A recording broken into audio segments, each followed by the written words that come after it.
So we're going to talk about Wicked pretty much in detail here, and talk about a lot of different elements as it relates to the film. We'll give our high level thoughts in a bit here, just our reactions and takeaways from the movie. But before we do that, I think it's important, just like for contextual information, to kind of start off with just like what this sort of phenomenon is. Wicked, again, as I mentioned just a few minutes ago, it is an adaptation of a Broadway stage musical that's in its 21st year now. It's pretty much the second or third most successful Broadway stage adaptation in history. It's made over $1.6 billion in ticket sales. I think it's only behind maybe the Phantom of the Opera, and then of course the Lion King as well, which is also hugely popular. But it was created by composer and lyricist Stephen Schwartz, who discovered the novel in which the musical is based off of. The novel came out in 1995, also called Wicked.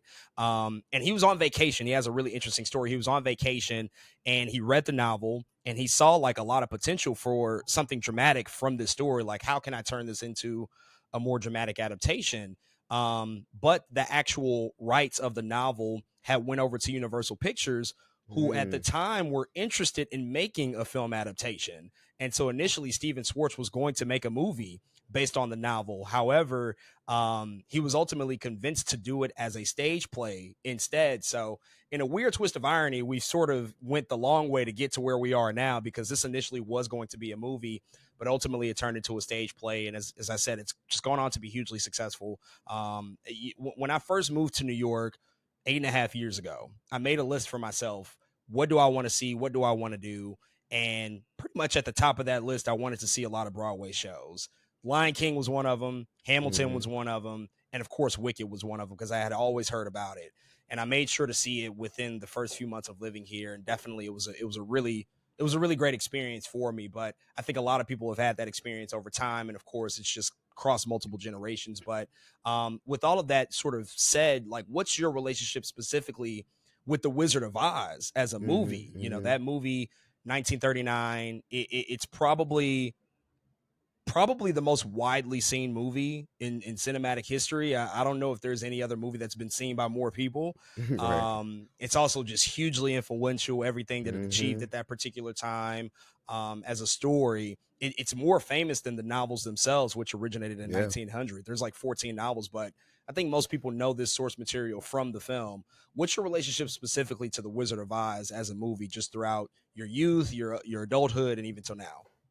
Man, so growing up, a lot of my nerdum just comes from watching stuff with my mom, and Wizard of Oz is definitely up there, and of no exception. The Wizard of Oz and the Wiz, and the Wizard of Oz was always so interesting. As Dorothy's from Kansas, I literally was born and raised in the state of Kansas, and so there are things in Kansas like Wizard of Oz museums and Wizard of Oz. There's actually a lot of Wizard of Oz things going on in that state that you can see and take part of. So I always had a little bit of a I don't know. I just always felt good watching the Wizard of Oz and being like, oh shoot, she's from Kansas and she lives on like this little farm. Again, everything isn't one to one. This isn't exactly what Kansas always looks like. I definitely grew up in a city, but that concept of a character just being represented in Kansas was really cool to me as a child. And watching Wizard of Oz, seeing this fun little world with these fun songs, I've always enjoyed it because I seen it as a kid. We watched Wizard of Oz in school, which is funny because where as much as we watch Wizard of Oz, we also watched a ton of what we talked about on the show recently, Charlie and the Chocolate Factory, which is like, you can't have Charlie and the Chocolate Factory without the Wizard of Oz. Like, it's literally almost copy paste in a lot of different ways, and so that movie was just embedded, I think, into a lot of things that I would see, and I would constantly and continuously make comparisons. Like, they got that from Wizard of Oz. They got this from the Wizard of Oz. And so many plays were happening in the area as well that related to Wizard of Oz. We were always seeing the Wizard of Oz or the Wiz in Kansas City in some way. It was high schools were doing it constantly. Like, it was just too close to home not to recreate, not to talk about, not to pay homage. And so, man, it was honestly just part of my childhood all the time. Somebody was always talking about it. Somebody always was dressing up as one of the characters for Halloween. Like, it was always, wow, Wizard of Oz is really like we kind of took hold as a Kansas thing what Wizard of Oz was. And of course, I know it's bigger to the world, but unfortunately, people think Wizard of Oz is what Kansas really is. People are like, "Oh man, this is exactly what." So anytime I meet somebody, in their perception of what, if I tell them I'm from Kansas, straight Wizard of Oz, or they make a Dorothy joke, or they make a "you probably wish you were home" joke, or like slipper joke. Like it's always a joke associated with telling somebody I'm from Kansas. And so that's always kind of been a part of me as well. But man, also I have to shout out The Wiz. It comes out and like I don't even know, my mom, after watching Wizard of Oz a couple times, I'm pretty sure she threw on Wiz a little bit more, just because you couldn't take away what they were doing in that movie. Diana Ross and Michael Jackson, and the songs they were singing were just really cool. It was more street than the Wizard of Oz. It was just something really different and so black. Shoot, Richard Pryor. It was just really really different, I think, at the time when the Wiz came out as well. And so yeah, those two movies they've been a part of me for a very long time, and I appreciate them so much. And as a little tidbit, side note, the Wizard of Oz 4K restoration is crazy. I put it in, right before watching Wicked, and I was like, y'all killed this. This looks amazing. I didn't even know you could make a movie from 1939 look like this. It looks really fantastic. But man, all that being said, the Wizard of Oz, in the world of Oz in general, it has definitely been a part of my life, in a lot of ways since I was a child. So the Wizard of Oz, it's certainly one of the most important movies of my entire life. It's one of the films that I have the earliest memories of. It was something that I was exposed to at a very, very, very young age by my mom as well, and it just completely took me to another place. It really, really encapsulated, I think, everything that makes a movie a movie. It taught me what movies could be, just the high fantasy of it all, the musical numbers, the colors, the technicolor that they used at the time, which was completely groundbreaking, the characters, the story itself. There were just so many things that were very unique to it that just always made me want to go back and revisit it. And it certainly became probably the film that I rewatched the most growing up, to be honest. Like I watched the VHS that we had endlessly, just all the time. It was always on, and I never got tired of it. And it wasn't until that I got older learning how troubling of a production that it was, how difficult of a Hmm. film it was to make. It was not an easy feat. There's so many stories about the Wizard of Oz, what the actors went through. I mean, Judy Garland was like 15 or 16 at the time that she Hmm. filmed it. There's a lot of dark history, unfortunately, there behind her story. The accidents on set, the things that happen with the little people actors as Munchkins. There's just so much stuff out there, so many books and documentaries and things that have been written about it. It's really one of the most talked about films ever, and I think rightfully so, because it's left just such an imprint on fans, but also filmmakers as well. You'll hear so many Hmm. filmmakers talking about how much of an imprint it left on them, and so that's just one of those cinematic experiences that it truly goes down. I think it's one of the most important films, one of the most influential films ever made. You mentioned The Wiz. That's also something that was hugely important to my childhood as well. Just the music and seeing the different take on it, the Quincy Jones of it all, of course, and just Hmm. everything that he brought to that story. And of course, giving it a different angle, and I think showcasing to a lot of people that, hey, this Oz story is universal and it can look a lot of Hmm. different ways. And unfortunately, that movie directed by the great Sidney Lumet, it was a flop at the time that it came out. It took Yep. some years and some generations for it to be reclaimed. I think just getting showcased in households and during the holidays and being replayed on cable, it certainly took time to grow, but I'm glad that it's found its place certainly in the culture these days. But the Oz stories and just everything that they represent. I mean, even just being exposed to the movie, and maybe want to go read the books. And I read like a couple of the books, like the original book, and then I think maybe one or two of the sequels when I was younger. There's like 14 of them. There's so many stories that they A ended up lot. doing, but it's really just like a couple of movies, really the one movie, and then a lot of the spin-off adaptations that have just permeated for so long. And I would say it wasn't until the creation of Wicked on Broadway where you had this sort of alt universe telling of these characters and of this universe that really became sort of another global phenomenon to the degree that the Hmm. first one was. As I said, once it debuted, and it's been on Broadway ever since. I mean, the relationship between Wicked and the city of New York, it's now intrinsically tied together forever. You know, when you move here, when you live here, that's one of the first things you hear about if you're not exposed to it. And I had heard about it before I moved here, but it was just something that everybody talked about. Like, oh, have you seen Wicked? Have you seen Wicked? And I'm like, no, I've not seen anything. I've only seen like The Lion King when I was 12. That's it. Yeah. And so when I got here and I saw it for the first time, and the story became apparent to me what they were doing, I was like, oh wow, I never knew this existed. This music is another thing entirely. There's like a whole new world that gets opened up just based on what that 1995 novel did, and then of course what the stage adaptation did. And then I saw it another two times just because I think it's one of those repeatable experiences where you just go back and you go back and you never get tired of it. The music is always great.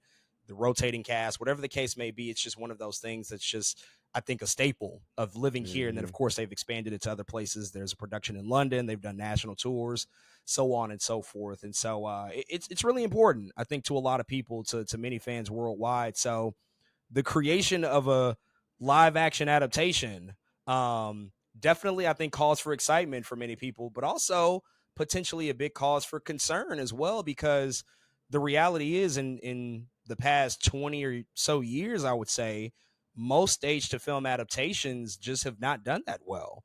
Hmm. Specifically, even from Universal, the distributor of this movie. You know, in the past couple of years, they put out Dear Evan Hansen, which was a beloved Mm.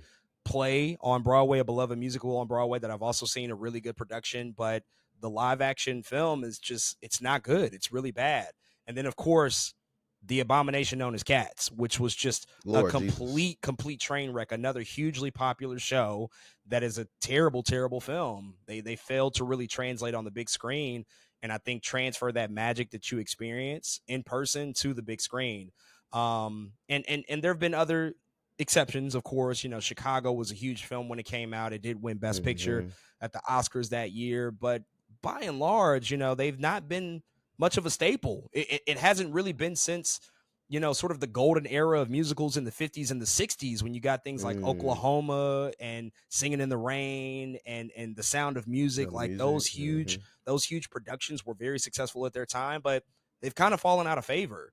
Yeah. And we've even seen studios now, when they have a musical to put out in theaters, they actively don't promote the fact that it's a musical. We talked about that a Yeah. lot on this show with Hmm. Wonka, with The Mean Color Girls. Purple, you know, with Mean Girls. Like, they're not Hmm. really promoting the musical elements. And so, what are your thoughts just on like how the genre has sort of shifted? Because what I find interesting is that I don't even know if people really understand what the definition of a musical is. Like, when they think about musicals, I think they specifically think of Broadway adaptations, but technically, all these Disney animated movies are musicals. Exactly. All the stuff you love growing All up, of them. Aladdin, The Little Mermaid, The Lion King, Yep. those are musicals, folks. Hey, Even yep. even a biopic about a person, you know, like a Walk the Line or Bohemian Rhapsodies, those are technically musical Hmm. films. Hmm. But what do you think just about the evolution of the genre and just how, again, I think they've fallen out of favor and they've become sort of a difficult proposition for audiences to really accept and ultimately for them to become successful. Yeah, it's a really interesting thing happening there that I'm sure some film historian can tell us exactly what's happening and figure it out. But kind of to your point about Disney, a lot of Disney animated films being musicals, it's so interesting because it's not like that went away. Like people still love those, you know what I mean? But as more as more live action musicals came out, it's almost like those started to lose a lot of things. And it could be, I understand a lot of them may not have been good either. Don't get me wrong. Like you still got to make a good movie or a good musical at the end of the day. But it also does seem like as cinema evolved and progressed and live action progressed, people became less interested in seeing people sing, but they were still okay with seeing a lot of those animated and animation and other people sing. I don't know. It's almost like if it's a Broadway musical, well then just keep it on Broadway. We can deal with it then. But as soon as it comes to the big screen, we don't necessarily want to pay money to go see that because we're not really interested in it. And I think that's a very interesting thing that happened there. In it's, to me, it makes Wicked even more interesting in what we're seeing. Like you said, Wonka, it's it's not like people stop trying either. We just we talked really good on this podcast about West Side Story. You know what I mean? Like, that's a pretty good film. And shoot, In the Heights, which, you know, I'll talk about a little bit in Wicked, but it's definitely not as keen to if you ask somebody, do you like musicals, for a lot of people, they're like, ooh, I don't know if I really like, I want to go see a musical. But then I'll turn around and ask them, so what about all the Disney movies you've been watching, you know, these past couple years? And they'd be like, well, that's a little different. Well, why is it different? I don't know. It really is some kind of disconnect between live action and animation when it comes to singing or breaking out into song. And again, I don't necessarily have the answer, but I do know that there is something there about the evolution of cinema and live action and what that means for people in terms of going to the movies that's just not connecting. You know, I think that's a really good point. Because yeah, when you're sort of trained to expect a certain type of thing, and then all of a sudden it's thrown as a curveball to you, and you're not used to it, especially when it comes to like, oh, as a live action film, I'm not expecting to see people break out into big, huge choreography and these over the top songs. Like, you want a more traditional, I guess, story. Mhm. That's become something that current modern day audiences haven't necessarily, I guess, taken akin to. They've not really developed a relationship with what that means and understanding, like, well, you know, this has always been a form of entertainment, especially in film. This has always been present as long as we've had sound. Literally going back to, you know, 1939, and even before that, they were singing in movies all the time. But somewhere along the way, I think, yeah, maybe the Disney musicals and just how successful they were and how much they permeate culture, it sort of relegated that genre for a specific era to animation, into which we were not used to seeing it in live action for a time being, because in the 90s there weren't really a ton of live action musicals being made. It was Mhm. kind of, I guess it was kind of passe at that point. We kind of did all the big adaptations, the Little Shop of Horrors and Rocky Horror Mhm. Picture Show. Like, a lot of those had already been done, and we hadn't reached this new era where you were starting to see some of the later generation Broadway adaptations come to life, like a Rent, you know, or Mhm. Chicago eventually when it came. And so, yeah, it's always interesting to just know the tastes of where people, I guess, where people fall with this sort of thing, and how it's affected just marketing in general. Yeah. Because again, like, these studios are so shy about promoting it, and they've admitted to it. Like, you can look at a lot of these films and the marketing teams, and they're like, yeah, we know that the audience don't really care for this, and so we're looking for other ways to market in other aspects of the story that they might be more interested in, as opposed to highlighting the musical elements. And also, frankly, if I'm being completely honest, in most of these movies, the musical elements aren't even as strong as they should be to market them in the first place. Exactly. They're not even that Mhm. good. So I'm actually on the side of the studios where it's like, well, hey, I don't mean to, I'm not gonna say too much here, but like Joker Folie Ado, look, there probably is not a reason to highlight the mark or the musical aspects of that movie, because they're not the best part of the film anyway. They're not the Mhm. strongest aspects anyway. So you don't want to highlight something that's going to increase and bring more criticism anyway. So it's a very tricky balance in which why we're here. But certainly with Wicked, there's no way around it. You have to promote that Yeah. it's a musical because everybody knows that it's a musical. Mhm. But there are still some people that don't know. You know, I saw this movie twice, and there were a couple of conversations that I just heard anecdotally. People walk out like, what the fuck? Like, why was that a musical? I didn't know this was a musical. People still don't fully grasp and understand, Mhm. even when it's like right in front of their faces. You know, you can hear the music in the trailers and the marketing, but a lot of people are still shocked that this is a musical. And so, I don't know. Maybe it's just people digging their head in the sand and not really paying attention. It's just a different time, but I'm not really sure like what the answer is or how we've gotten this way. But Mhm. I think it's certainly taken a long time to get here. It didn't happen overnight. But let's dive into this movie and let's talk about it. And before we do, like, we're not going to spoil it per se. There are things about this film that we're going to talk about in detail, some of the specifics, like the musical numbers, the production aspects, just Yeah. the implications of it being a two-part story. I certainly will not spoil anything from the second part at all. Just, I know I've seen the stage play, but I'm not going to allude to any of that stuff at all. But we'll kind of talk about some of those things. So I would just say, if you don't want to hear anything about Wicked, if you've not seen it, then you probably should go watch it first and then finish out the rest of our conversation. But if you do want to stick around and hear out our conversation, we're going to dive in and talk about a lot as it pertains to the film. So let's just kick it off, man. What were your overall thoughts and takeaways on this new film, Wicked?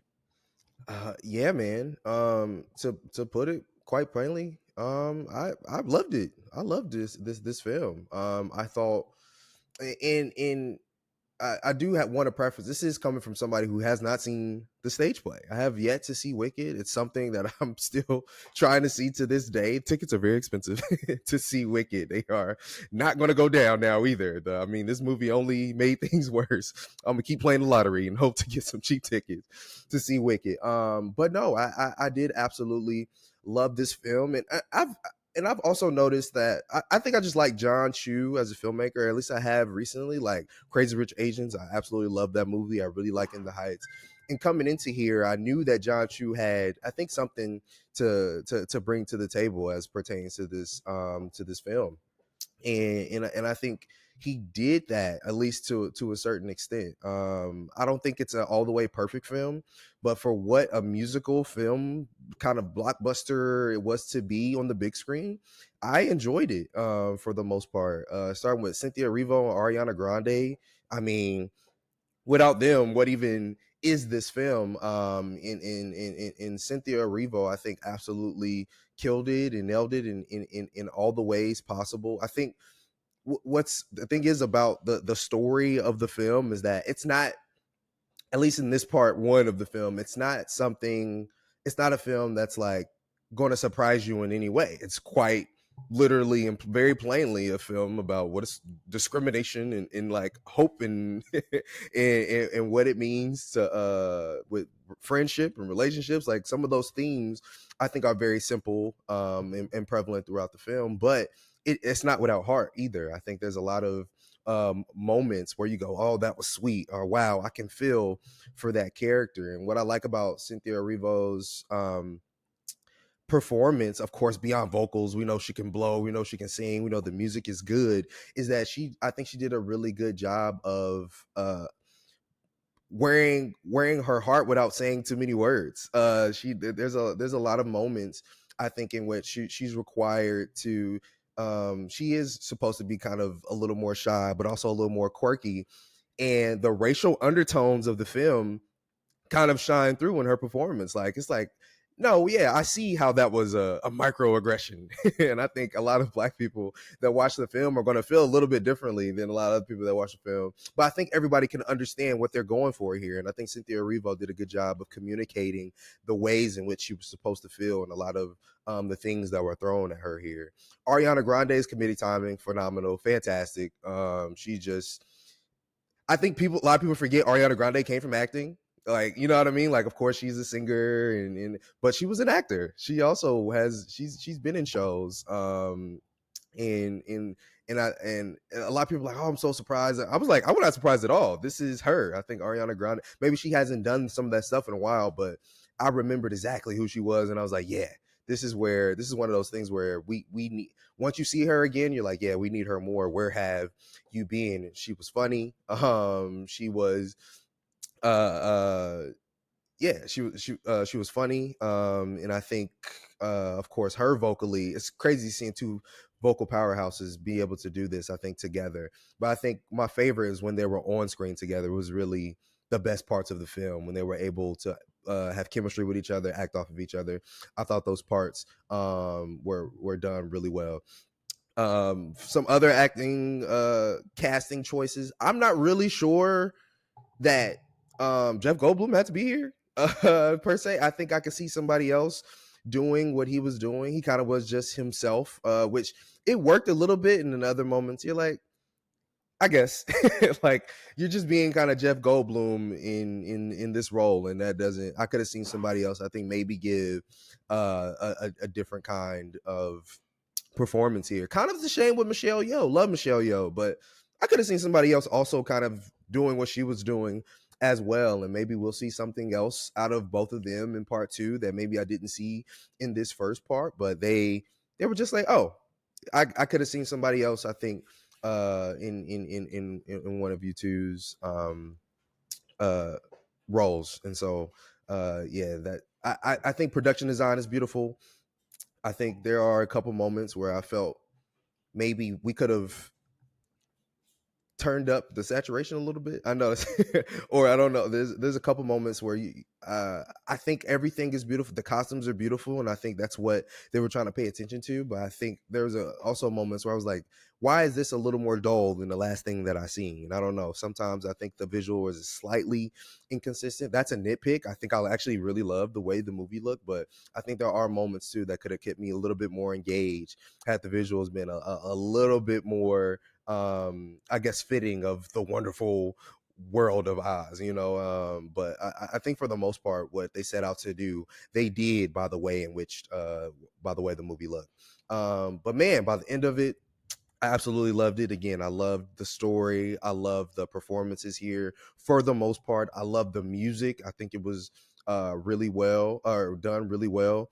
And there are interesting storylines that I can't wait to see how it turns out.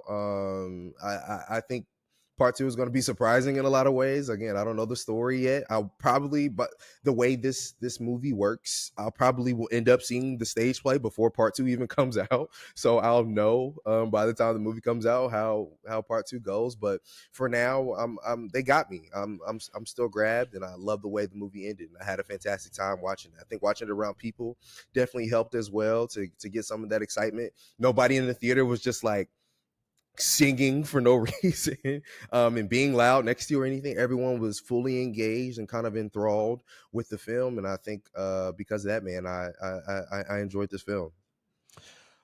Um, wow, Wicked. This is it's a big film to talk about, and I think first and foremost, I have to say I really enjoyed Wicked quite a lot. I think that when you're adapting something that is so beloved and so well regarded and has been seen by so many people, that is an incredibly difficult and tall task. It's really, really, really hard to do, especially to do it faithfully.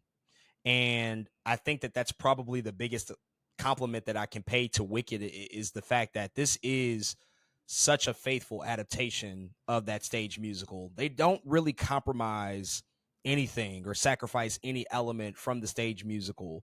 Now, things are certainly different when you translate it from stage to screen. They don't appear the same. Things have been expanded and changed and altered in some regard, and certainly are blown out because of just the huge canvas that you have access to when you're making a movie of this scale. But in terms of just the faithfulness to the story and the essence of what it means, they were incredibly faithful, and that's just a really, really difficult thing to do. Again, as I mentioned, there have been other tries at this that have just been failures. Cats Mm-hmm. and Into the Woods and Dear Evan Hansen's, like these movies were just not successful at all. And so there was a lot of reason for me, and I think of course for other fans, to be very concerned. And ultimately going into this movie, to just be honest about it, I was nervous. And I don't get nervous often at movies. Typically when I'm nervous at the idea that I know something is probably going to happen, but if it doesn't happen, I'll be very disappointed. Or if I have a relationship to it and I'm coming to see, like, okay, well, what is this movie going to look like? Are they going to stick to everything that I've envisioned and everything that I know? Because you burn these memories into your head and you have such a specific vision of how you see them. If they don't look that way when they come across on screen, you're likely to be let down. It's Mm-hmm. likely to disappoint you in some way. But I have to say, first and foremost, they did an incredible job at adapting this stage musical. I think it really, really is just paying such homage to everything that's achieved with the story, everything that they say about the messaging and just the idea of these characters and where they come from, and all of those themes really shine through. And then of course the musical elements and just the world of Oz and how they've really expanded it out, creating all these costumes and sets and everything. It's done with a lot of love and a lot of care. But first and foremost, it does start with the performances. And I think coming into this, a lot of people were nervous about both Cynthia Erivo and Ariana Grande. But I have to say that they are the beating heart of this movie. They are the best elements of this movie. It does not work without them. First and foremost, Cynthia Erivo, she's really incredible. I do love what she does with this role. It is different than the musical in the sense of when Idina Menzel did it when she was the original Glinda, or excuse me, Elphaba on stage, um, she was a little bit more self assured as a character. I think she certainly Hmm. had a little bit more attitude about her. But the way that Cynthia Erivo added a lot more pathos to this Elphaba, I actually really appreciated that. There's a lot of underlying stuff that's going on, as you mentioned, that she doesn't really speak about, she doesn't say, but her emotions and her facial expressions really carry it through. And I thought that that was a benefit to the movie. And obviously, her singing ability, her talent, just the vocal powerhouse that she is. By the end of the movie, you know why she was ultimately cast in this role. And it was interesting watching it because you could tell, like, at certain moments earlier in the movie, she's holding back. Like, she's not giving you Hmm. everything because you have to wait until that big crescendo at the end with Defying Gravity to really understand how she's coming into her power. And I thought that that was a good choice because she can go to those different vocal ranges. Ariana Grande, fantastic as Glinda, just wonderful, wonderful casting here. As you said, her pedigree has already been there. I mean, her Nickelodeon days, she's been acting for a very Hmm. long time. She's obviously gotten away from it for the most part because she is this huge crossover mega pop star. But occasionally, you can always tap in and see like how talented she is. Just watch anytime she pops up on SNL, she Yeah, practically steals the fire. show. Like when she just Hmm. was impersonating Jennifer Coolidge, it's like, oh my God, she's really, really delightful. She's incredible. She's Hmm. genius. She's just such a talent. And for this role and what she has to do as Glinda is magnificent. And they play off of each other so well. They obviously have a ton of chemistry. They're both vocally so talented and work so well together. Their voices complement each other. They're really kind of the perfect pairing here. And I think Ariana Grande in particular was really captivating. Um, I'll save my thoughts on other casting choices later because I agree, in particular with Michelle Yeoh. Don't really know if she needed to be in this movie. I know her relationship with John M. Chu, they've worked together before, but I question whether or not she needed to be here. But by and large, what they did here with the casting, I really like. Jonathan Bailey even was really, really good as Fiero. Yes. He was such a Yes. Yes. Yes. delight, so talented, so magnetic in his performance. He was really, really incredible. All of the technical aspects, I got to say, for the most part, there's some really, really impressive stuff here. And I'm very, very big on this anytime we talk about technical stuff, just because we've seen a lot of examples of films just come out and it's seemingly no care or no thought put into some of these things, or it's very little care, or maybe it's an afterthought. And that's not the case here. I think a lot of the technical aspects with this movie, they really do shine through. In particular, Nathan Crowley, who worked on Wonka, he's a production designer on this movie. Incredible stuff. They built a lot of practical sets, a lot of real sets. These things were actually there, made it feel like this is a real place. When they had to use CG, they use CG what I think you probably should be using CG for in most cases, whether it's like a set Hmm. extension to really blow something out and expand it beyond what you can actually do. But in terms of like the majority of the environments that they had, like whether it was Munchkin Land or whether it was Shiz University, a lot of that stuff really, really worked, especially when you get to Oz. It's like, wow, this feels magical. It feels incredible. And again, when you have the canvas of a big cinematic production, these are things that you just can't achieve on the stage. And so to see Oz expanded in this way was really incredible. Paul Tazewell, costume designer. He recently worked on West Side Story. Black costume designer. Incredible, incredible stuff.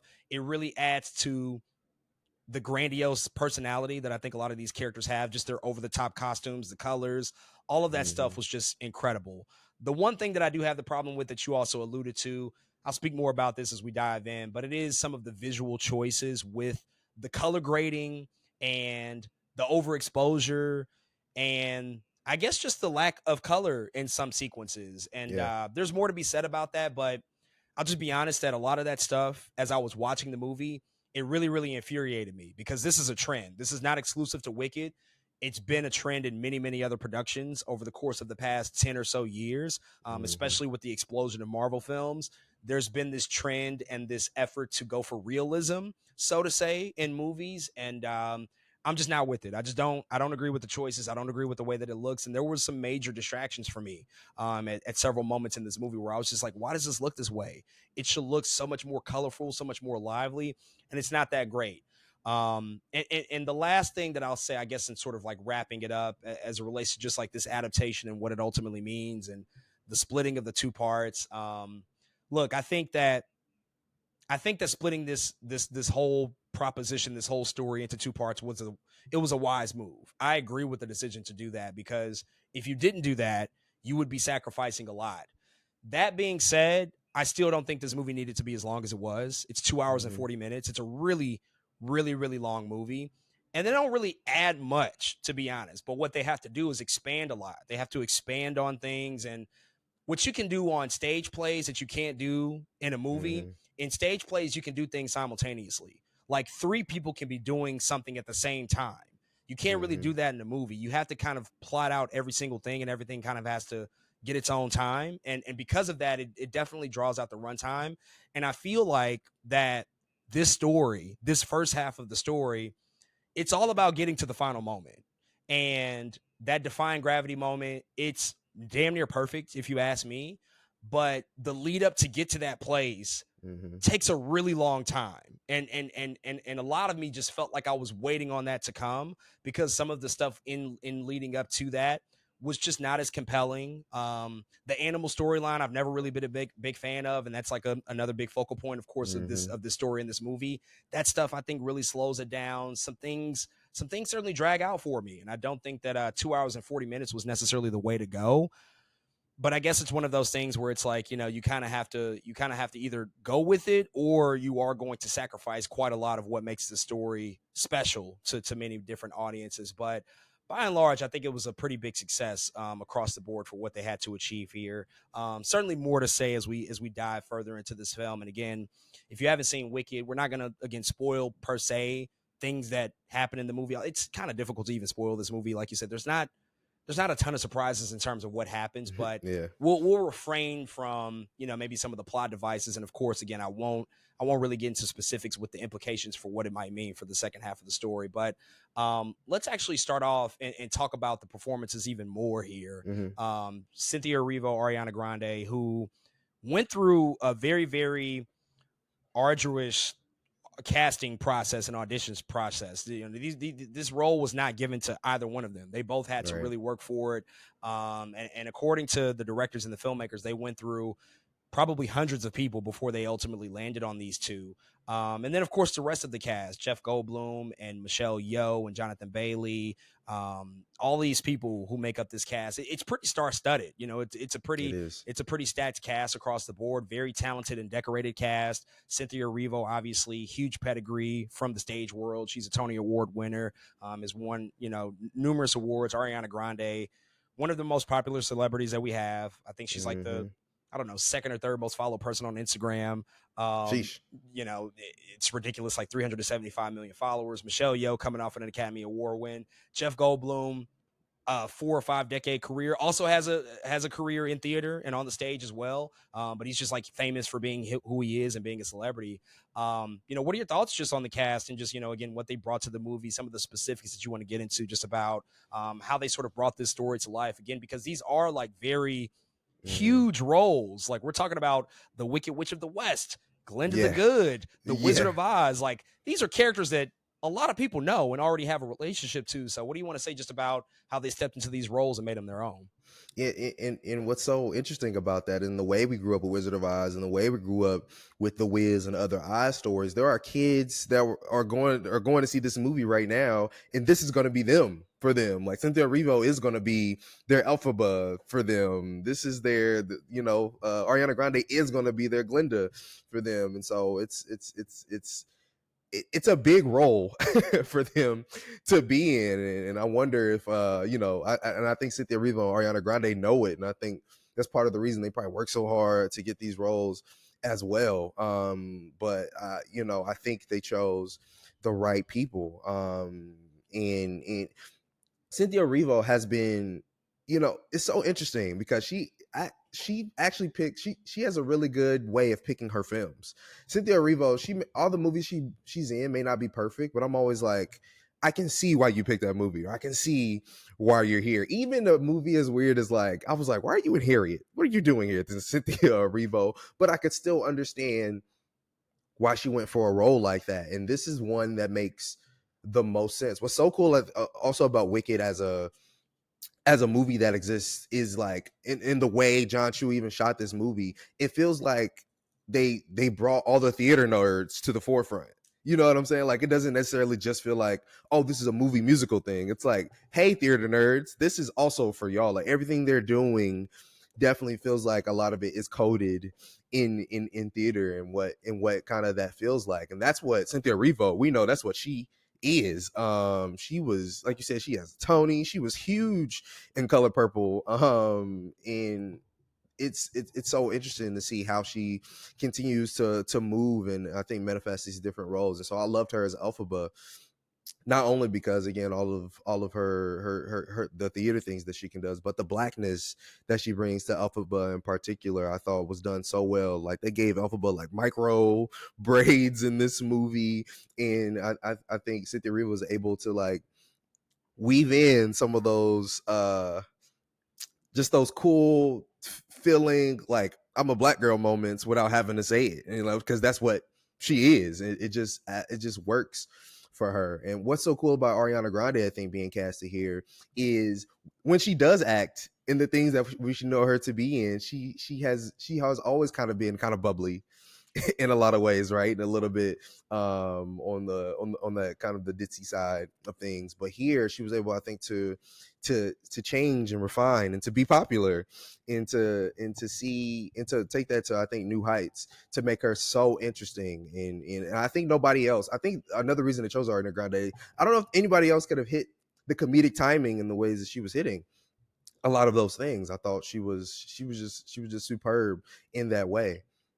The animal storyline also doesn't work for me that much either. It's like, it's cool, I understand why we're doing it, but Peter Dinklage as the goat, whatever he was, the goat man Dr. thing, Dillerman, yeah. Dr. Dillerman was good. He was good. I think he was compelling, very good voice acting. It was kind of there. Tyrion in goat form, if we're being honest. It was like bringing over Game of Thrones into goat form. Yeah, but that's kind of all he needed to be, I think, for that to at least make sense. And the whole, again, animal storyline didn't necessarily have to work, but I think he worked like as a character. It's like, okay, I understand what you're doing here, why people are supposed to care about you. And so I think a lot of that stuff worked. But can we talk about that a little bit more though? Yeah. So what's interesting about the animal storyline in particular, like, they have to use CG creatures here, which is it's a choice for sure. I don't know if there's a better way to do it, but in the stage play, obviously there's no CG. There are just actors with costumes, in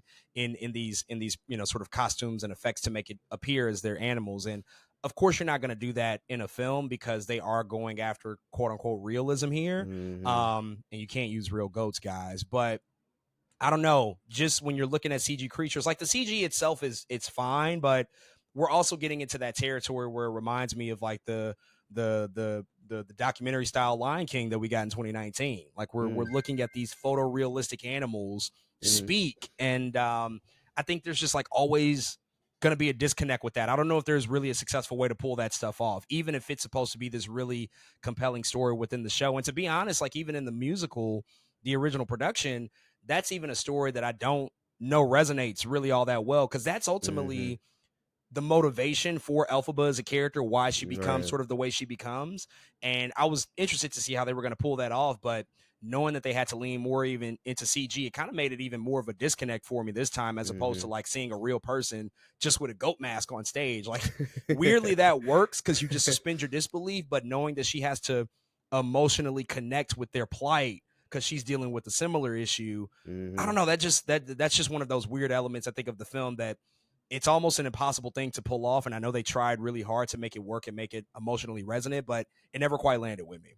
Yeah, it's also interesting because it's like, what do you do? I don't know, without, because you're right. There's no world in which today we would have people acting in this movie dressed up as animals. That's just not. We don't do that anymore. We can't. It doesn't make any sense. And we'd be like, oh my god, what's going on here? Why are they doing this? Like you said, people wouldn't suspend their disbelief. They'd be like, no, I can't do this. But this is like almost the closest thing that we can get. I do think they looked fine for what they were, but it's not even about how they looked or how good they looked CGI wise. Just like, it's a talking animal. Like, what am I supposed to? It's horrible. It's really hard for a performance to come through at any point for something like that. Like it's a really difficult thing to pull off. especially in tandem, while happening at the same time with human actors. It'd be different if it was the whole movie, right? I think that's the difference between it being like the Lion King. At least they're all animals. There's like no humans in that thing. Here is like, oh, you're talking to like the CGI goat dude. Like, what am I supposed to, you know what I'm saying? Like you said, there's only a certain amount of performance that can come from that. So it's a very interesting, I think, thing to have to come to terms when you're watching it. But it's almost, there's a ceiling there. There's only so much you can do. So yeah, it's really weird. And it's almost like you can't not include that in the story either. I don't know what they could have done. Yeah, there is one maybe alternative that I thought about. I don't know if you even remember this, but in Dungeons and Dragons, the movie that just came out, there Mm-hmm. were animal characters that had voices that had like human voices, but Mm-hmm. they were actual like prosthetic costumes, so they were fully Mm. animals, but it was like real. It was real. It was all Real. practically Uh-huh. done, Mm-hmm. which we've seen done a few times before, but Yeah. I think visually that looks and works better, but again, just considering like what they were going after in terms of realism, which again, I just it's one of those things that kind of irritates me about the movie. Like at a certain point, like we have to realize, like guys, it's a movie, it's a production. Mm-hmm. Like sometimes the real, just throw it out the window. It doesn't matter. Let's go for the most appropriate thing that's going to work. And I wonder maybe if that would have been an avenue to explore Mm-hmm. as opposed to like a CG creature. But Like Babe. Did they do that in Babe? They use real animals in Babe? I don't remember. Maybe so. Maybe I so. think They they might have might used have. real Yeah. animals and figured out a way to like impose the voice acting over like real Mm-hmm. animals and creatures. And I'm not even proposing real animals because I know that there's a lot of ethical things related to Right. that. But building practical costumes that a human Right. can get inside of. How can Mm-hmm. we figure out a way to do that? As opposed to just like, hey, there's probably a tennis ball on set right now. Talk to it. That's just one of those things. It's just hard. It's just really hard to Yeah. do. You talked a little bit about Michelle Yeoh. I love Michelle Yeoh. Love Incredible, her. incredible. They probably could have found somebody with a bit of a better voice here for Mm-hmm. for the stuff that she had to do as Madame Morrible. Now, in Crazy Rich Asians, she's an incredible villain, like Yes. phenomenal villain in that movie. So I get why John Chu went after her for Madame Morrible because she's pretty much the antagonist of the story and will have a bigger role in the second part. But she had to kind of talk sing her way through like the musical number in this Mm-hmm. movie. Not a huge deal, but it is one of those things where I'm like, okay, we probably could have used somebody that's a little bit more experienced behind the mic with vocal performance in that way. I know she's become a bigger star now and very, very notable, and they have a relationship, but that was one of the things where it's like you don't really get to see her shine in the ways that I think you would want Michelle Yeoh to shine as you or we're accustomed to seeing her shine in. I think she probably, and it's no fault of her own, but I don't know if this role was necessarily the best position to put her in order for her to succeed Mm-hmm. in the movie. Yeah, no, I agree. I was just and yeah, in the moments where she didn't have to sing, you're like, okay, you're fine here, but it's like there was never a moment where I was like, this is the one for you, Michelle. You know what I mean? Versus like when I'm watching Glinda and Elphaba, I'm like, I don't know who else could have, in my mind, I'm sure somebody else could, but I'm like, I don't know if anybody else could have done this. I'm watching Cynthia Erivo, like, nope, I'm pretty sure you're her. And so just didn't feel that way with her, man. I maybe, yeah, I am curious in another world what it would look like if they maybe cast somebody else, like you said, with maybe with a little more pipes, who could give us a little bit more of a colorful, I think, performance there. And Michelle, yo, don't get me wrong, it wasn't bad. It's just No, yeah. I feel like there was something else, a higher potential there that we just simply didn't reach. And yeah, man, I don't know. I wish I'm curious to see if they cast somebody else who would have been. You pretty much said everything. I mostly agree with Jeff Goldblum. He's always fine. He's just so famous. It's hard to see anybody else but him in a Yeah. role. So I don't have a ton to add on to that. Let's talk about the musical numbers, of course. A lot of people are showing up for this. The music. It is one of the biggest, most pervasive soundtracks I think that has come from a Broadway production in the 21st century. A lot of people who haven't even seen Wicked probably know some of Yep. these songs. They've been played and they do have a fixture in sort of pop culture. Obviously Defying Gravity is the biggest and most well-known song, but there's other ones. Of course, Popular is huge and Dancing Through Life is huge. A Mm-hmm. lot of these a lot of these musical numbers, I think people do have relationships to them. And if you don't, this was like a big new discovery, which is also like a pleasant, sort of thing to come across. By and large, what did you think of the musical numbers? Like how they were filmed, how they were executed, how they looked? Because we've been critical of recent musicals and how they don't lean into the over the top nature of them. They don't lean into the choreography and the extras and everything that you can really do that you can't do in other art forms. But what did you feel about just the musical numbers and how they came across on screen? I thought for the most part they did a pretty good job with the musical numbers. I think the dancing was pretty good. Of course, vocally fantastic, but the way they came on screen, I think I liked for the most part. I mean, I'm just trying to recall completely, but man, I mean, you said it, Defying Gravity, which was again probably the most important thing. Like you kind of are working up to that. That for sure was near perfect. I think to me as well. I think uh there's one small one that Elphaba does in the beginning, and she like, again, no super spoilers here, but she like ends up in a field. Oh, the Wizard and I. The Wizard and I. Yeah. And I like the song, but something there, it's like I was almost feeling the emotion, and then I was looking like, I wish this looked a little bit better. Again, that was like, that goes back to the visuals. There was like a moment I was like, I wish this looked a little bit better. Like, I'm not mad about setting per se, like where she ended up or anything. I'm just like, dang, I wish this looked a little bit better. And there's also the I think it's Dancing Through Life potentially. What is it, that the one to go hand in hand? Is that Dancing Through Life? Oh, no. Or That what's was that? I don't know my songs yet. I'm working on it. I don't even think that was like technically. So that is a Technically a moment. song. Yeah, that is a moment. In the stage musical, but it's just Okay. there's just more dancing, more than just more a of the song dancing at the ball that's happening. Yeah. Yeah. And so yes, a lot of that stuff looked good and felt good. I'm not really mad at any of it. And again, I think they picked the perfect people to continuously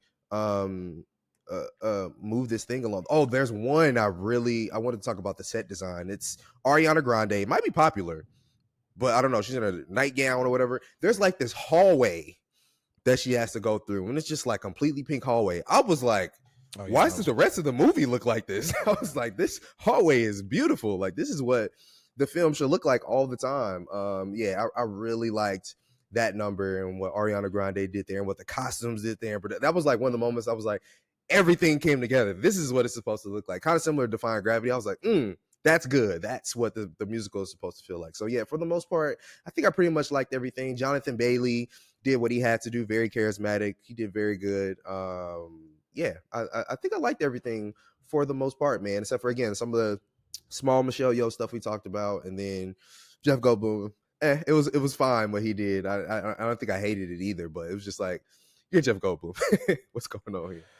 So one of the interesting things about the musical numbers here, 90% of the vocal performances were captured on set with live singing, which is very unusual. Most Hollywood productions don't do that because it's actually very difficult to pull off. In fact, the last movie that I know did it, which had live singing on set, was probably Les Mis, the live action adaptation of that stage musical with Hugh Jackman, Anne Hathaway, Russell Crowe. I don't know if it's been done since, maybe, but again, it's not done often because it's really hard to do. You have to have people that can certainly carry that tune and do it repeatedly on set often, and also just the juxtaposition of voices and how they work together, how they sort of are compatible or incompatible with one another. And so that makes it very, very impressive to see like what they did here. The fact that they did most of that stuff, especially with Cynthia and Ariana, to see them work together in tandem for a number of those sequences and their voices just complement each other so well. I was super, super impressed by that. And a lot of these numbers, as I said earlier, these songs are stretched well beyond sort of the equivalent of their stage time. They're sort of interrupted with, sort of changes of location. The scene might change. There might be small bits and moments added here and there. For the most part, I kind of enjoyed that stuff, but there were also moments again where I was thinking like, this is interesting. It's not a bad thing or a good thing, but it's interesting because on stage, things can happen simultaneously with one another. People can be doing 10 different things at one time to get you to the end destination. And if you see enough musicals, that's just a constant to have business going on stage to get you to the next point of a particular musical number. And I thought that at times it worked. At times it was really good. Like with some of the choreography, there's that one section where they're at Shiz University, and it's kind Mm-hmm. of like gone viral on X and social media. But Ariana Grande is Glinda. She has all of like her supporters and the students, and they're like stumping through the grounds, Mm-hmm. and they have the books, and they're doing the tapping, and the sound design gets like pumped up in a really big way there, and that stuff is like really really cool, and that's not originating in the stage musicals. So you can tell Mm-hmm. that the choreography here, it's pumped up and it's vastly different than what we've seen, and a lot of that stuff is really really good.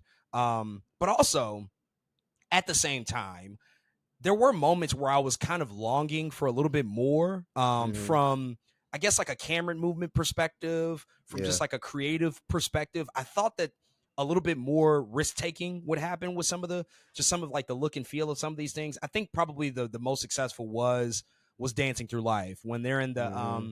they're in the rotating wheel, the spinning wheel, and then Yeah. the camera's moving Mm-hmm. in and out that way.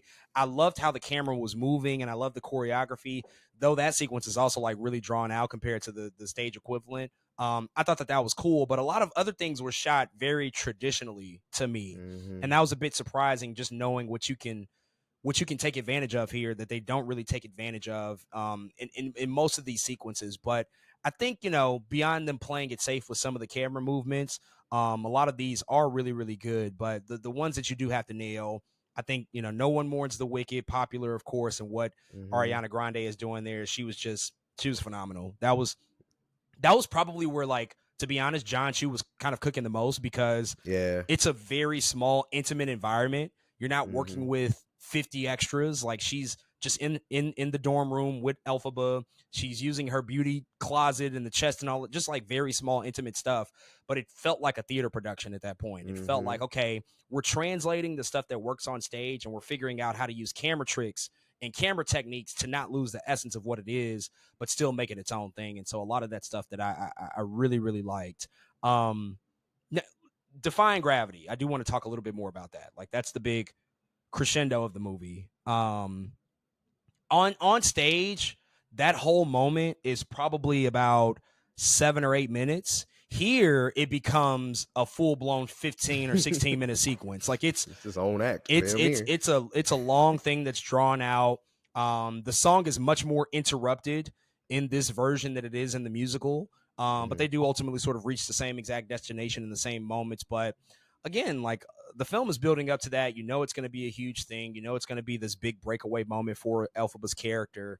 Um, what did you think, and what was your audience's reaction? Because it swells. It's an emotional wallop, really, in the film. And I think if you see it live, you just know how much of a Mm-hmm. a bring the curtain down moment it is, and to translate that again on screen, very very difficult thing to do. It's not just a given that it's going to work just because the Yeah. song is powerful. You have to do a lot to make sure you're building those particular pieces to make it culminate, I think, in the way that people expect it to.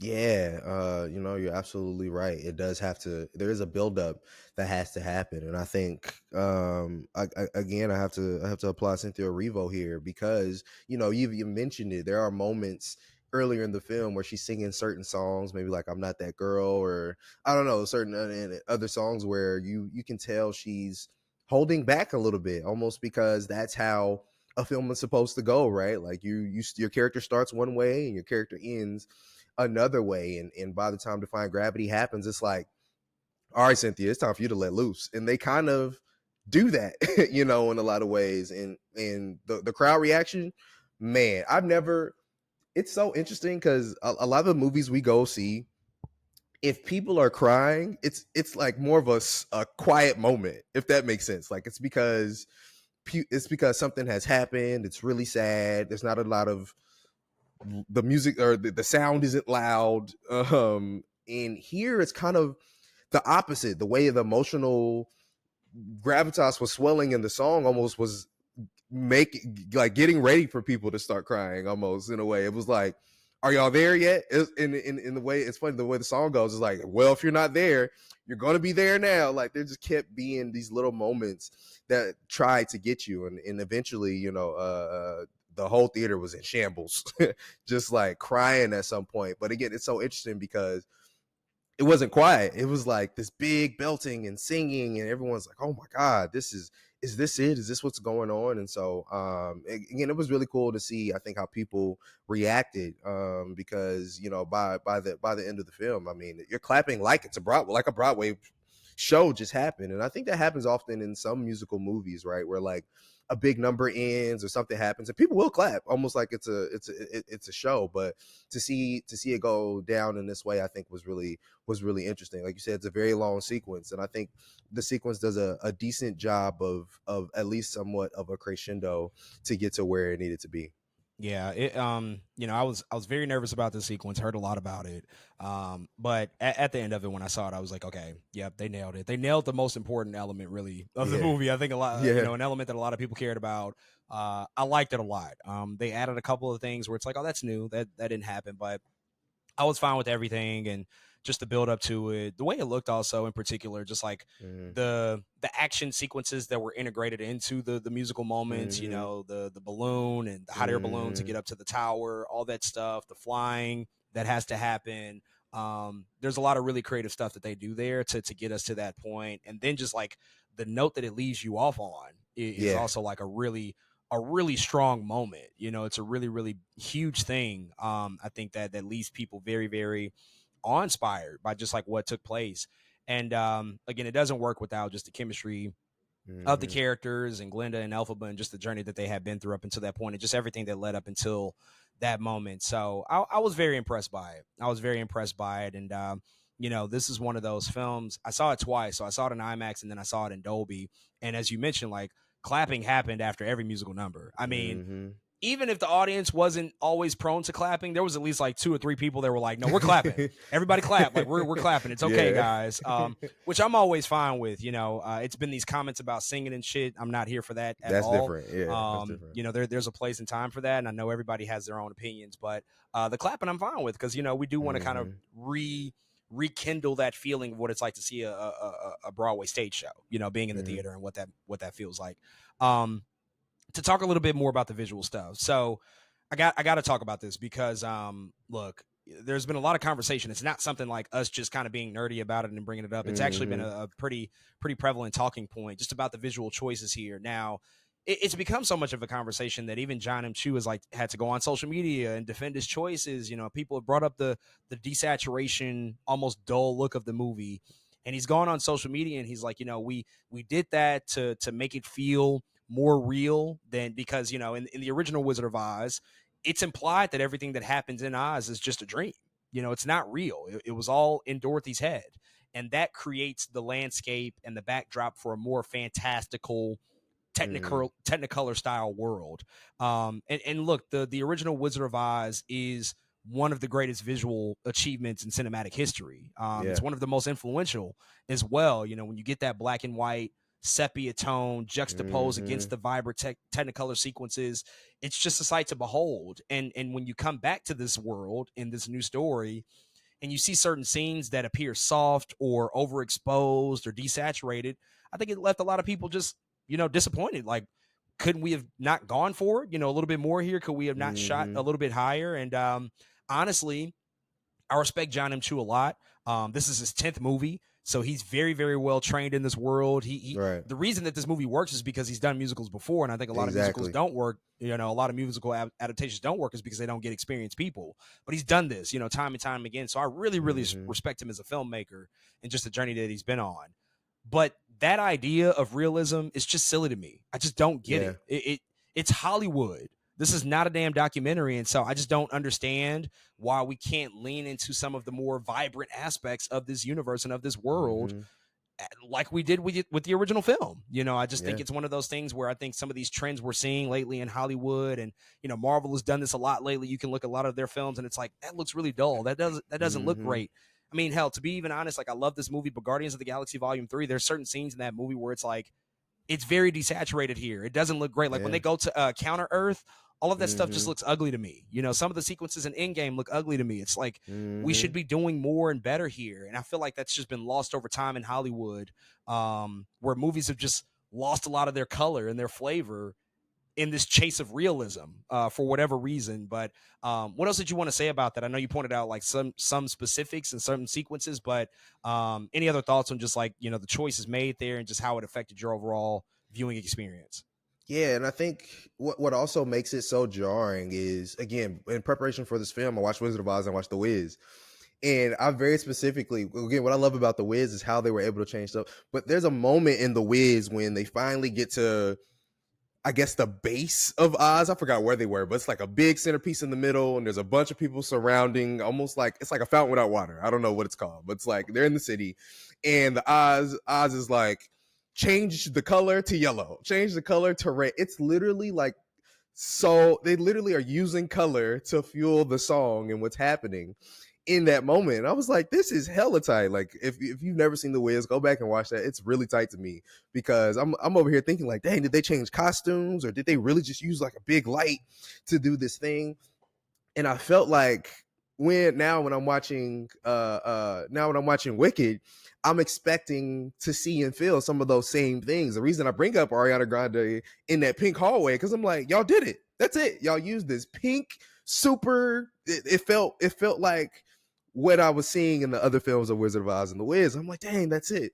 That's really cool. And so when I see something, a moment, I was just talking about Elphaba in the moment where she ends up in the middle of the I don't know what it's called. The field ends up in the middle of the field. I'm like, but wait, I understand it's a field. I understand but you could have turned some stuff up there. You know what I'm saying? Like, and we were just, it may be, it's a world that should feel wonderful and magical, because that's what it is. You telling me there's talking animals, but you can't turn up the saturation a little bit? Like you said, I just don't really understand the choices. And what's so interesting to me about it being John Chu to say that and to kind of defend that is there are moments in Crazy Rich Asians where he's going for it. It's like, what is that? What is that thing over there? I love Crazy Rich Asians. It's a really good movie, but there are also moments where you're like, dude, the color grading is fire in this movie, because it is saturated, it is turned up. So why all of a sudden do we get to Wicked and now we got to be realistic when Crazy Rich Asians wasn't like that? You know what I'm saying? I don't know. I just don't really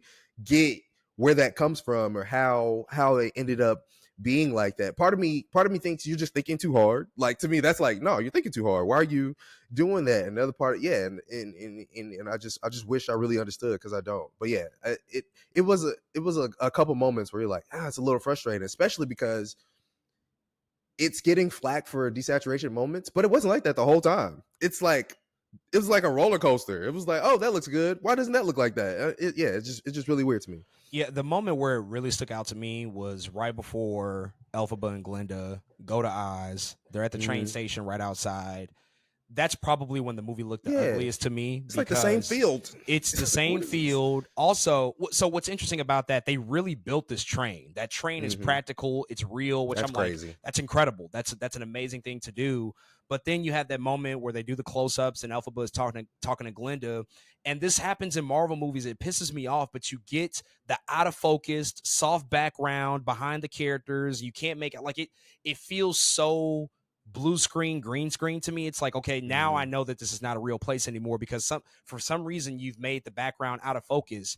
And we'll talk about Gladiator in a second, but they never, ever, ever do something like that in Gladiator. Like, every environment, every background you can make out, you can see, like, you can point to and say, like, that's a real wall, that's a real cell, that's a real background, like, that's really there.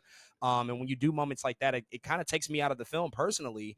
And it is like a roller coaster, because other times it doesn't quite look that way. When they first get to Oz, I'm like, okay, this is pretty good. Like, they did a pretty good job there. But even a moment like Dancing Through Life, I do enjoy the sequence, but there's also a weird overexposure of light at times. Like, some of the light sources that beam through the windows also don't help, because that also like removes some of the visual splendor of that moment. Like, when you get this really harsh light setting that's beaming through the window, it takes away, I think, a lot from the scene, and it removes, again, more of the color that should be there, because it's a little bit less controlled, I guess, in that environment, because they have like another specific light source coming in there. It's just certain choices where I'm just like, this just doesn't make sense. And again, I think it's just kind of this, it's a trend in Hollywood. It's not something that's coming out of nowhere. It's not invented with this film. It's happened in many other films. And I think it's a lot of just like the Marvel style of production that's really kind of taken over Hollywood. I hate to put it this way, but it sometimes just feel like a shortcut, at certain instances in certain movies. And I I don't think it serves anybody at all when we're talking about a movie here. Like, this is Yeah. not meant to be something that's meant to be taken literal. It's not really a real place. Like, we can all just like go there and believe it and still feel connected and still feel grounded, while also still retaining those more fantastical, over the top elements that I think you would expect would be a part of the story at the end of the day. I do want to circle back to this quickly. I forgot to bring it up when we were talking about the animals. So the political, like the political sort of like conversation in Wicked has always been there. It's always been a part of the story. Right. You know, the whole animal storyline is like an allegory for fascism, and that's been a part Mhm. of it. And you know, whether or not it's effective, I think that's a different conversation entirely. But with Elphaba and just like the casting of Glenda, or excuse me, the casting of Cynthia Erivo here, adding that extra layer on top of it, like the fact that they have Mhm. been able to take it to another place, and for Black audiences to, you know, sort of see a different layer Yeah. that hasn't necessarily been there, because there hasn't been a Black Elphaba before, especially in this iteration of the story.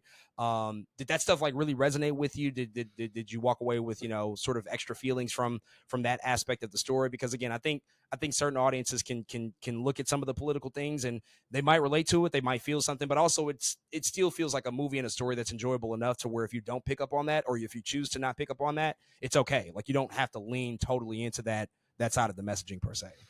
Yeah, I absolutely loved it. I think it actually heightened the film for me. Like, I imagine if Elphaba was cast as a white woman, I wouldn't feel maybe the same way I do about the movie, again, because there's so many cool choices I think they made by casting Cynthia Erivo. And again, it is kind of a movie about, of course, being an outcast and all those other things. I think the lens that I look at it is just so different than a lot of people pick up on. In fact, I think I was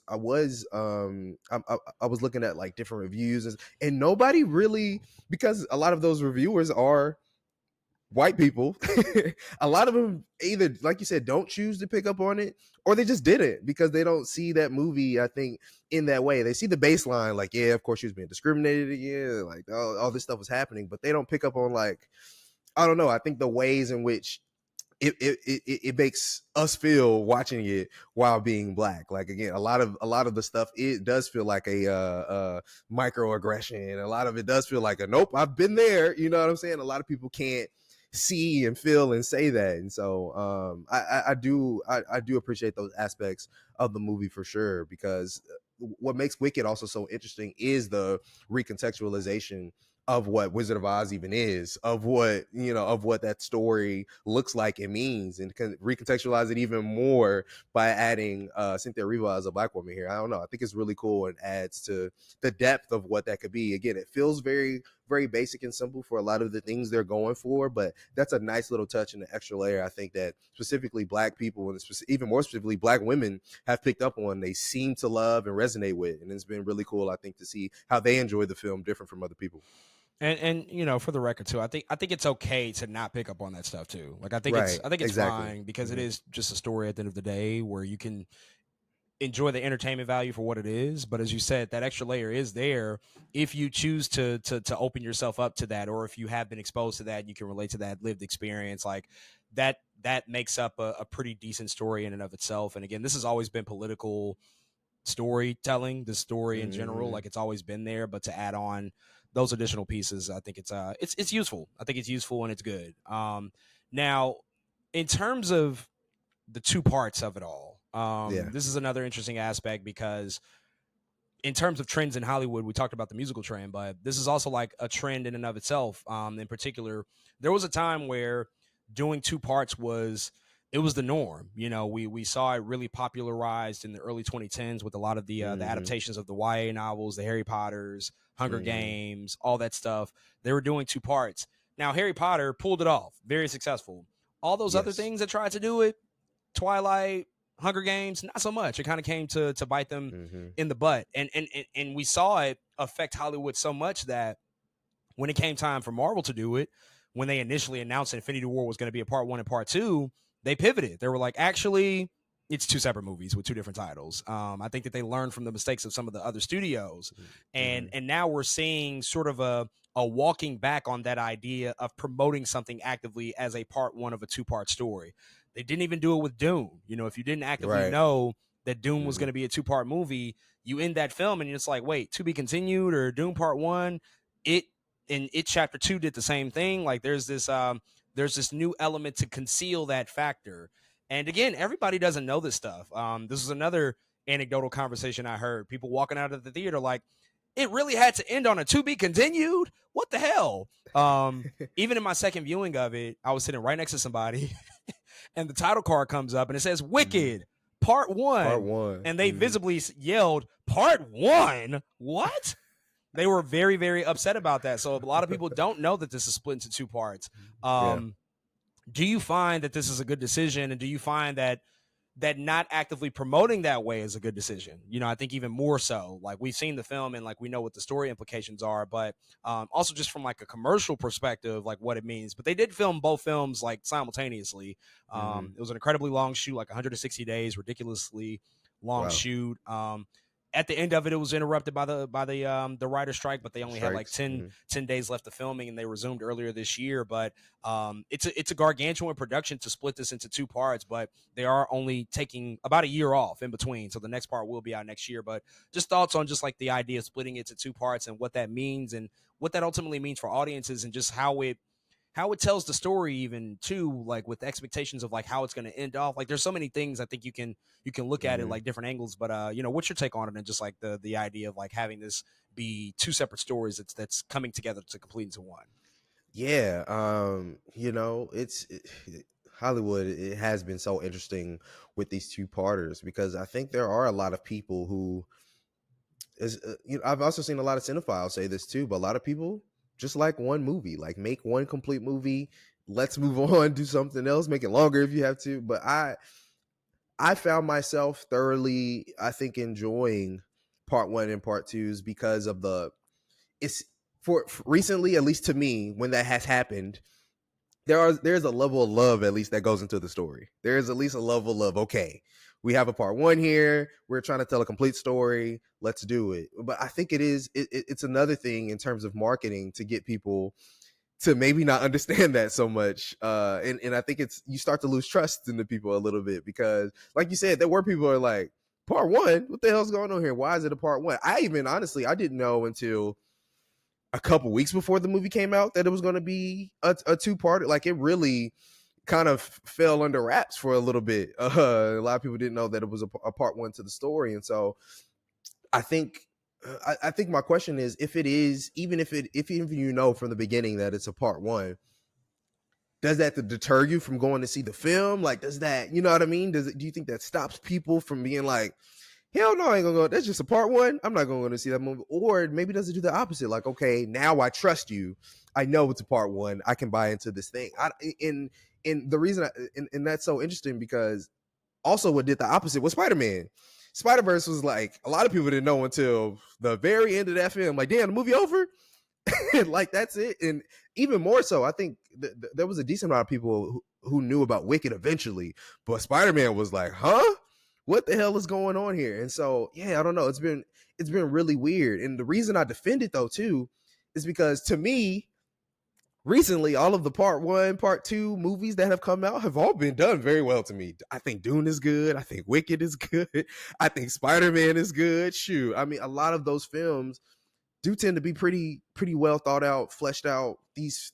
I agree with why and can see why you made this a two-parter film. But I think it is another beast getting people to buy into one part, having to be like, dang, I got to come back to the movies again to see part two kind of part. I can understand why people see and feel the way they do. So I don't know, man. It's been hard for me to kind of pinpoint and to kind of figure out how I feel about it completely. Because on one end, I'm like, man, but these movies have been doing really well. I like these films.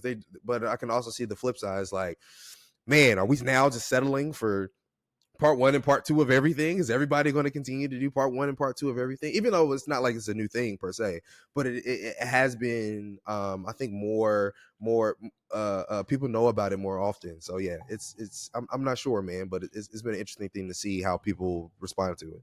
I think the question that always exists is, okay, if we're doing 2 parts, is this an artistic decision or is this a commercial decision? Like Mm-hmm, what's mm-hmm. the reason we're doing this?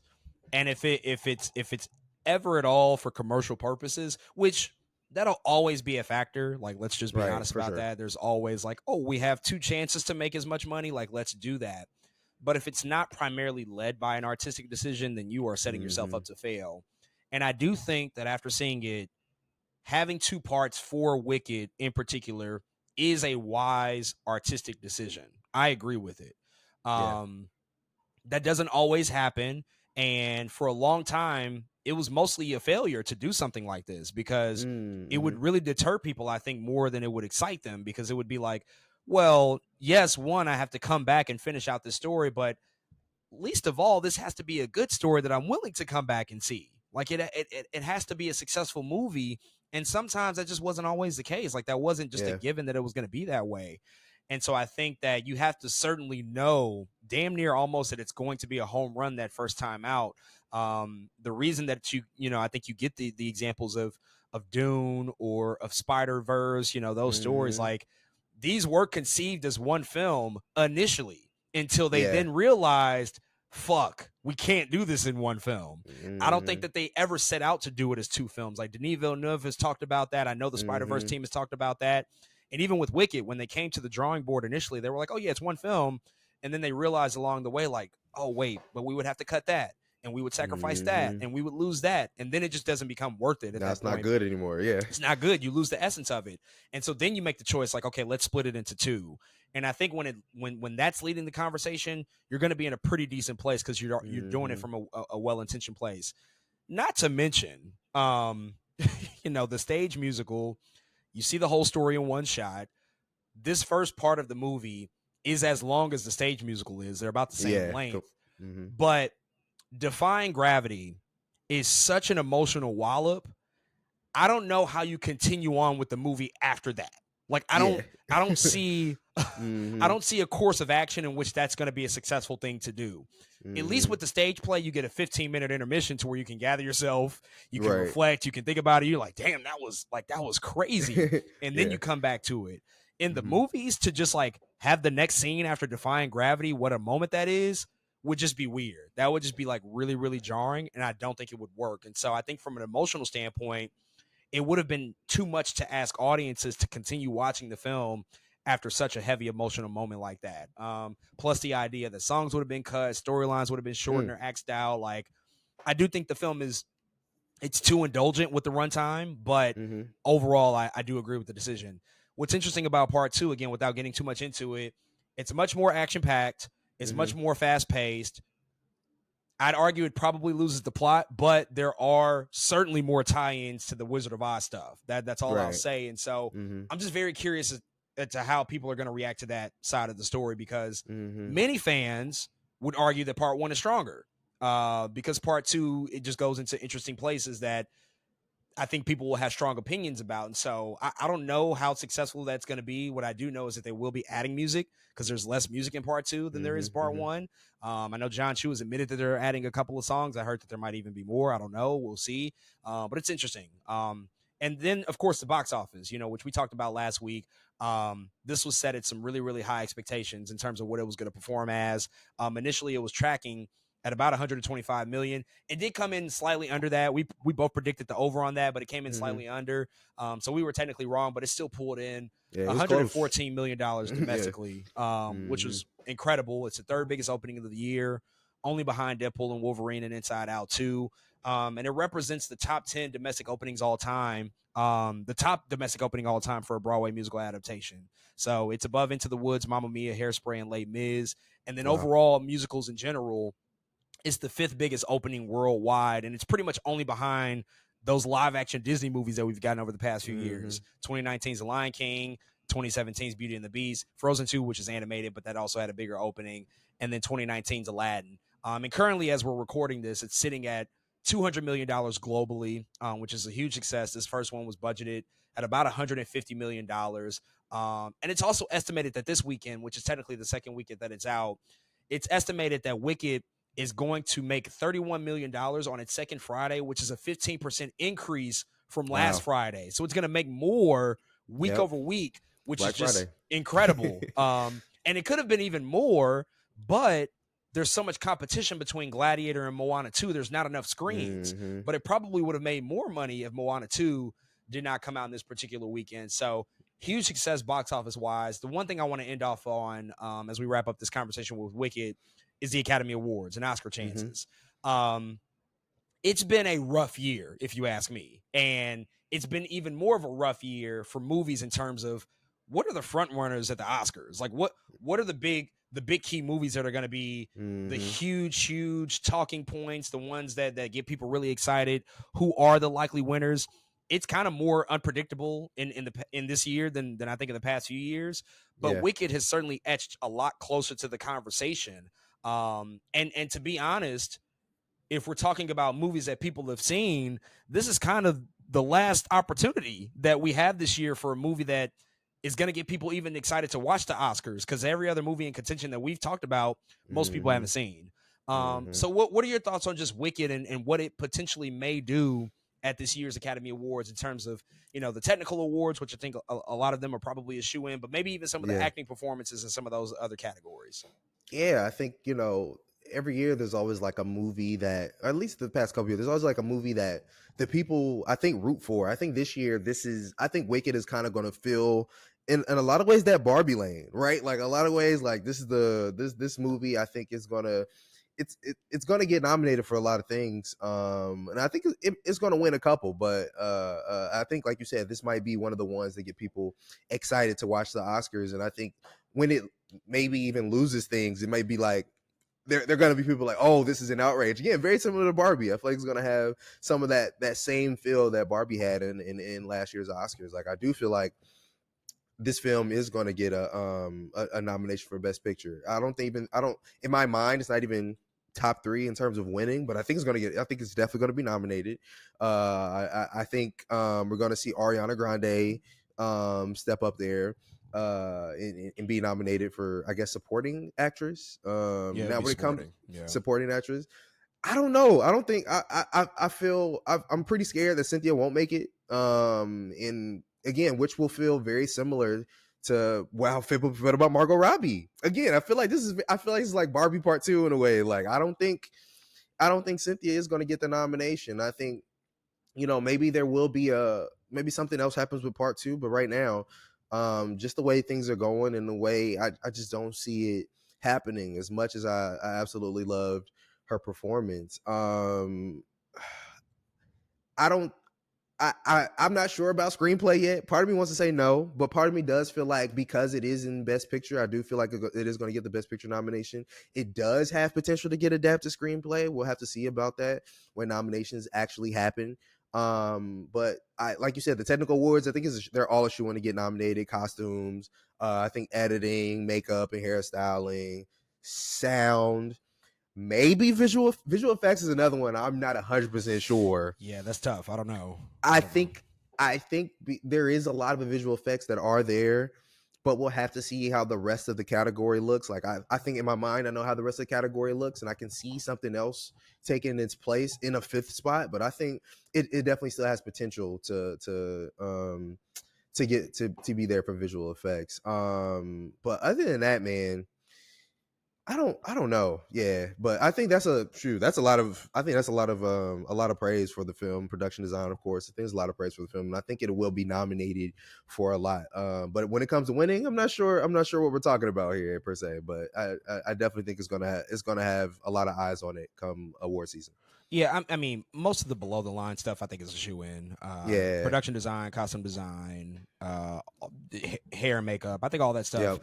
It'll certainly be recognized. The issue is that it's going to run into a Dune Part 2 in terms of winning. So I don't know about its prospects there. Although I think costumes, it should win. Yeah, Wicked's going to win. I would say win for costumes. Well, I'm not going to predict it yet, but I think it's a really, really good shoe-in to possibly win.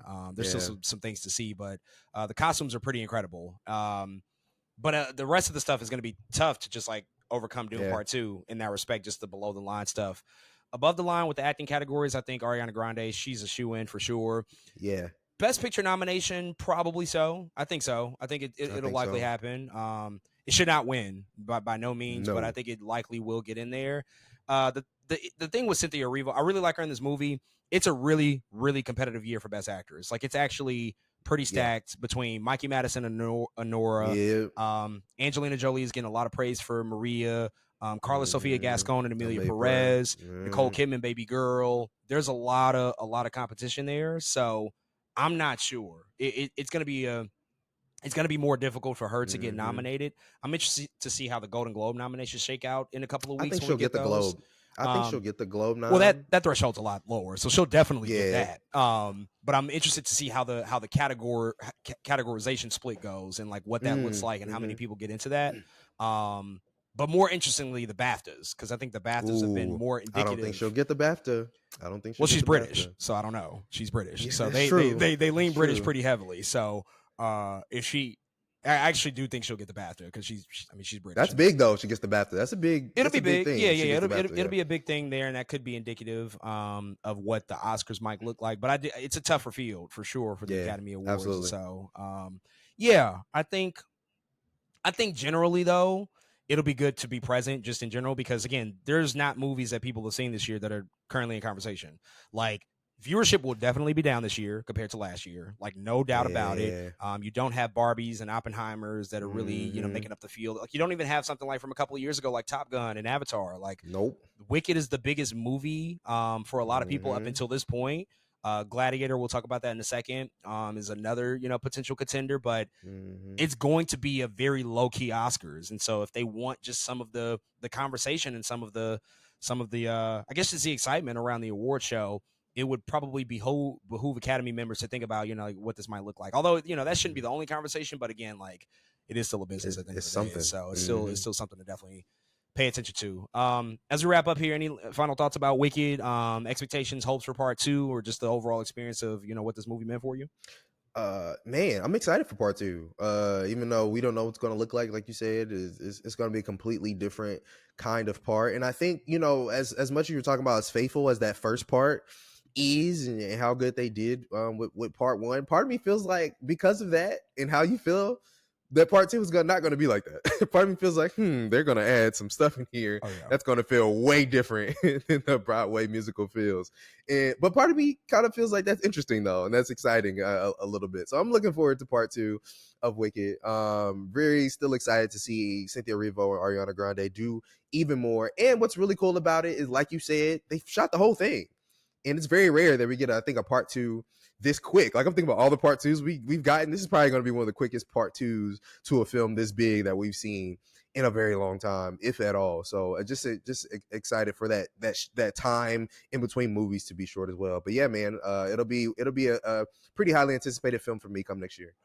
I think exactly what you said is pretty much on the money. I think John and Chu, with this movie, it's a 1 for them. I think the next movie is probably 1 for him, where he's like, okay, now I'm gonna be able to cook my own story up and do something completely different. Again, not straying too far away from obviously the source material, but I think you're gonna see a lot more creative liberties taken in part 2.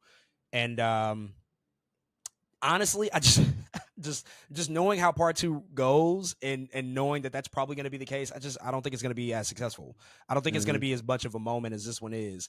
It might be the better film for me personally. Yeah. I might walk out of that movie like, I actually kind of prefer that one. Knowing how I am and knowing my sensibilities and knowing my thoughts on this one. But that's like a pretty gross estimation of like what that might be, but I that's just kind of where I'm leaning at right now. We'll ultimately see in a year's time, but it's going to be interesting to see how it all shakes out. But folks, those are all of our thoughts on the live action adaptation of Wicked. If you checked it out this past weekend, definitely hit us up and let us know what you think.